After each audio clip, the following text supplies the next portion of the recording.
आमच्या कुटुंबात सख्खा चुलत असा भेद कधी ठेवला नाही.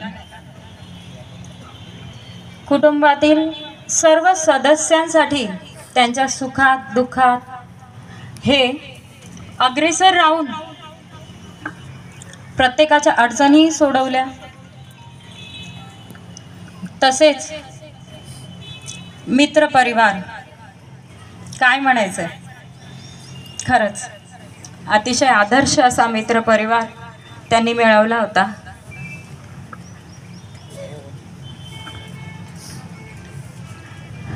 बोले तैसा चाले त्याची वंदावी पाऊले, या उक्तीप्रमाणे माझे पप्पा बऱ्याच भाषणात तरुण पिढीला म्हणायचे की आपल्या आईवडिलांची सेवा करा, वृद्धापकाळात त्यांना साथ द्या. तसं फक्त न म्हणता त्यांनी माझ्या आजींना, माझ्या आईसोबत, आईने आणि पप्पांनी त्यांची मनोभावे सेवा केली.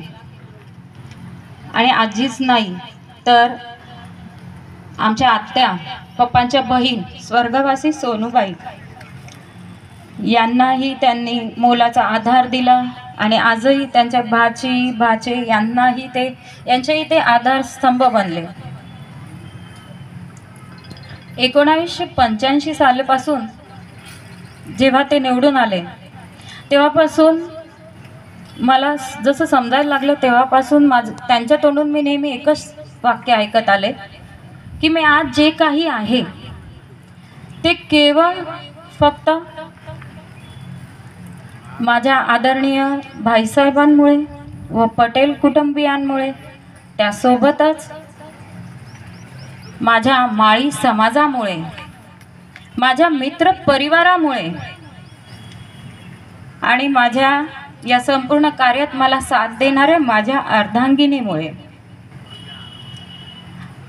स्वतःला कधी त्यांनी म्हटलं नाही की मी हे केलं नाही.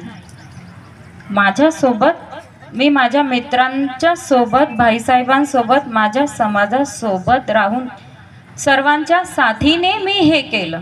जेही त्यांनी चांगलं काम केलं असेल त्यात त्यांनी सिंहाचा वाटा हा सर्वांना दिला, खारीचा वाटा स्वतः उचलला. अर्थात त्यांनी काय केलं नाही केलं हे सर्वांना माहिती आहे.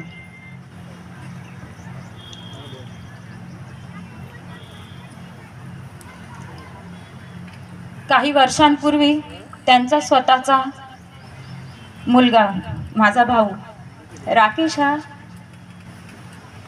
स्वर्गवासी झाला.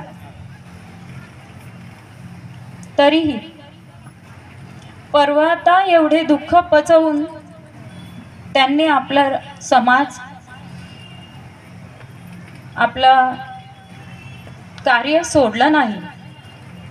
त्यांना मी नेहमी विचारायचे, पप्पा तुम्ही एवढं धाडस कुठून आणता हो, एवढी सहनशीलता कुठून आणता? ते एकच म्हणायचे, बेटा आदरणीय भाईसाहेबांकडे बघ, एवढा मोठा राजा माणूस, त्यांच्या मागे त्यांनाही खूप दुःख आहे, तरी सुद्धा ते दुःख पचवून उभे राहतात, समस्त शिरपूर वासियांसाठी कार्य करतात. मी तर खूप छोटा माणूस आहे, मी त्यांच्या पुढे काय, तर माझं दुःख मी स्वतःला गौण समजतो. आणि माझा एक मुलगा गेला, पण माझ्यासोबत माझ्या कुटुंबातील सर्व मुलांमध्ये मी राकेशला शोधतो. माझ्या समाजातील सर्व तरुण पिढीमध्ये मी त्याला बघतो. माझ्या मित्र परिवारामध्ये, माझ्या इतर समाजातील तरुण पिढीमध्ये मी त्याला बघतो. माझा एक राकेश गेला, पण माझ्यासोबत हजारो राकेश आहेत असं ते मला म्हणायचे. माझा विरोधकही समोर आला तरी मी त्या प्रत्येक व्यक्तीमध्ये, या व्यक्तीने माझ्यासाठी कधीतरी केव्हा तरी मला मदत केलेली होती हे विसरून मला चालणार नाही. म्हणून मी त्या प्रत्येक व्यक्तीमध्ये काय चांगलं मला त्या व्यक्तीमधून घेता येईल हा मी प्रयत्न करतो आणि मी पुढे चालतो.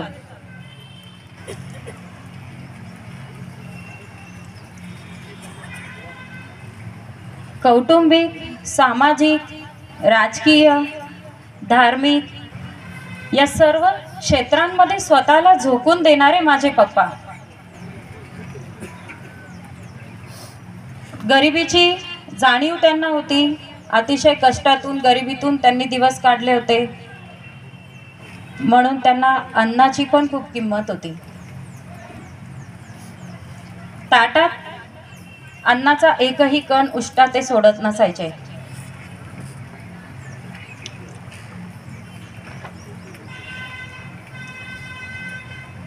दुसरी गोष्ट, घरी येणाऱ्या प्रत्येक गरीब व्यक्तीपासून, ते श्रीमंत असो, गरीब असो, इतर समाजाची असो, माझ्या घरी जो व्यक्ती येणार त्याचा मी आदर सत्कार करूनच पाठवणार, हेच पप्पांनी आम्हाला नेहमी शिकवलं.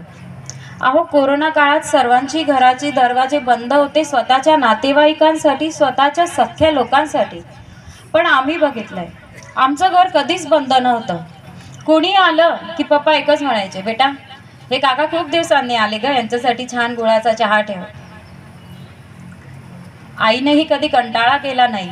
प्रत्येक येणाऱ्या नातेवाईक असो, कुणीही असो, गरीब श्रीमंत हा भेद कधी ठेवला नाही. प्रत्येकाचा आदर सत्कार करून तिनेही पप्पांना साथ देऊन प्रत्येकाला आदर सत्कार करूनच घरून पाठवले. फक्त चहा पाण्याची गोष्ट नाही हो, कोरोना काळामध्ये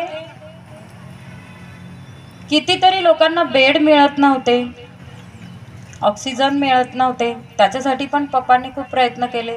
आदरणीय भाईसाहेबांचे तर सर्वांना साथ होतीच, पण पप्पांनी पण प्रयत्न केले. पप्पांना फोन यायचे, रावसाहेब मी ज्या बेडवर झोपले त्याच्या शेजारी मृतदेह पडलाय हो, कोणी उचलत नाही, फोन करा ना त्यांना. बऱ्याच लोकांचे फोन यायचे, ऑक्सिजन भेटत नाही रावसाहेब, प्रयत्न करा आमच्यासाठी. इन्सुलिन भेटत नाही, इंजेक्शन भेटत नाही आहेत, त्याच्यासाठी भरपूर प्रयत्न केले पप्पांनी. कोरोना काळातही ते स्वतः घरी बसले नाही. दिवसभरातून सकाळी एक राऊंड, संध्याकाळी एक राऊंड त्यांचा संपूर्ण गावात असायचाच. एवढंच नाही तर बऱ्याच वेळा पप्पांनी सांगितलं, अरे तू त्या डॉक्टरांना सांग मी त्यांचा सख्खा भाऊ आहे असं. वास्तविक त्या समोरच्या व्यक्तीशी काही नातं नसेल तरी सुद्धा. जर 10 वर्षाचं नियोजन करायचं असेल तर म्हणतात की झाडे लावावीत, आणि जर 100 वर्षाचं नियोजन करायचं असेल तर म्हणतात की माणसं जोडावीत. माझ्या पप्पांनी माणसं जोडायचं काम केलं, आणि हा एवढा जनसमुदाय हा पप्पांसाठीच जमलेला आहे.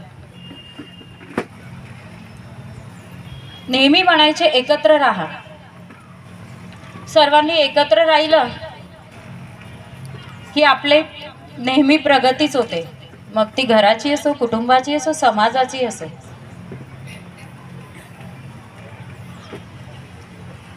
आमचा समाज फार अभिमान होता हो त्यांना, या माळी समाजाचा.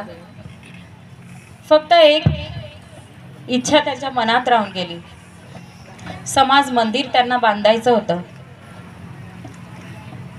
आणि तेही गल्लीतच.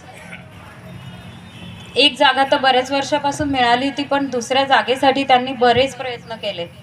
स्वतः त्या जागेवाल्यांच्या घरी जाऊन त्यांनी बरेच प्रयत्न करून यावर्षी ती जागा मिळवली होती.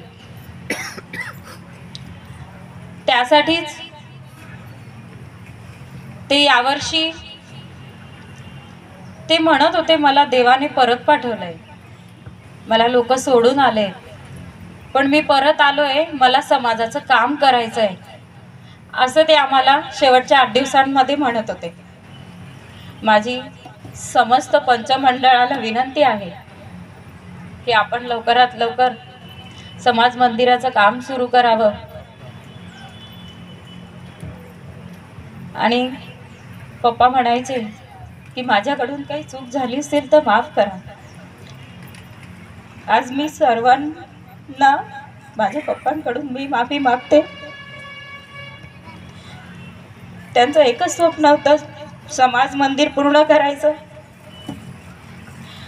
बस फक्त ते मनात ती खंत घेऊन गेले.